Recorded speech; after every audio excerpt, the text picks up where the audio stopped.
নমস্কার বন্ধুরা, kitchen for অলে আপনাদের স্বাগত জানিয়ে আজকের রেসিপি শুরু করছি। আজকে করে দেখাবো লঙ্কা ভাজার রেসিপি।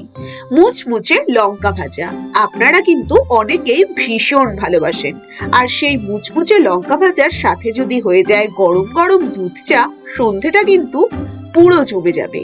তাহলে দেখে নিন আজকের লঙ্কা ভাজাগুলো কিভাবে তৈরি করছি। তার জন্য নিয়ে নিতে হবে বড় বড় সাইজের শিমলা মির্চ লঙ্কাগুলো। এবার লঙ্কাটা আমি বেশ ভালো করে ধুয়ে নিয়েছি। এবার লঙ্কাগুলোকে 4 টুকরো করে আমি এরকম লম্বা লম্বা করে পিস করে নেব। মাঝখান থেকে ফেলে নিয়ে এবার ওই মাঝখান থেকে বরাবর দুটো করে এরকম টুকরো করে নেব। ব্যাস লম্বা লম্বা এই শেপে আমি সব লঙ্কাগুলো কেটে নেব।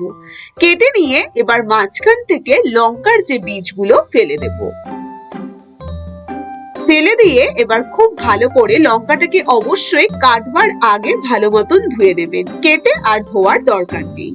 এবার একভাবে আমি সবগুলো কেটে নিয়েছি। এবার একটি ব্যাটার তৈরি করব। তার জন্য নিয়ে নিচ্ছি, এখানে আমি মটর ডাল বেটে নিয়েছি। মটর ডাল বাটা নিয়ে নিতে হবে বড় চামচ দিয়ে 3 থেকে 4 চামচ। তাতে নিয়ে নিচ্ছি চালের গুঁড়ো 3 থেকে 4 চামচ। এবার তাতে নিয়ে নিচ্ছি গ্রেটেড আদা, আর নিয়ে নিতে হবে গ্রেটেড রসুন কুচি। তাতে নিয়ে নিচ্ছি স্বাদ মতন নুন, আর নিয়ে নিচ্ছি অল্প সামান্য হলুদ গুঁড়ো। নিয়ে নিতে হবে চিলি ফ্লেক্স, আর নিয়ে নিচ্ছি অল্প কিছু কালো জিরে। এবার অল্প পরিমাণে, একদম বেশি দেব না, অল্প পরিমাণ মতন জল দিয়ে খুব ভালো করে একটি থিক ব্যাটার তৈরি করে নিতে হবে। ব্যাটারটা যেন থিক হয়, আর একটু গাঢ় হলে ব্যাটারটা বেশ পকোড়াগুলোর গায়ে লেগে থাকবে। তাহলে পকোড়াগুলো খেতেও ভীষণ টেস্টি হবে। আর পাতলা হলে ব্যাটারটি সম্পূর্ণটাই পড়ে যায়, তাই পকোড়াগুলো খেতেও টেস্ট হয় না। তাই সম্পূর্ণটা বেশ ভালো করে অল্প জল দিয়ে মিশিয়ে নিয়ে এবার ওপর দিয়ে দিলাম 1 চামচ ঝরঝরে সুজি। এবার সম্পূর্ণটা আবারও খুব ভালো মতন মিশিয়ে নিন।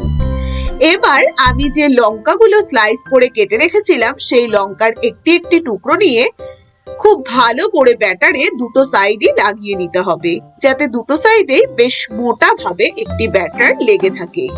এইভাবে প্রত্যেকটি আমি একে একে রেডি করে নিচ্ছি। লঙ্কা ভাজাগুলো যদি লঙ্কার ভাজার মতন ঠিকঠাক বানানো যায়, তাহলে কিন্তু খেতে ভীষণ টেস্টি হয়। মানে যতগুলো আমি করেছি ততগুলো কম পড়ে গেছে, এত টেস্টি হয়। এবার তেল খুব ভালো করে গরম করে একে একে ভাজাগুলো দিয়ে দিতে হবে। এবার ভাজাগুলো একটি সাইড হয়ে গেলে আরেকটি সাইড উল্টে দিন। এইভাবে আপনারা অনেকগুলো ভাজা একসাথে তৈরি করতে পারবেন।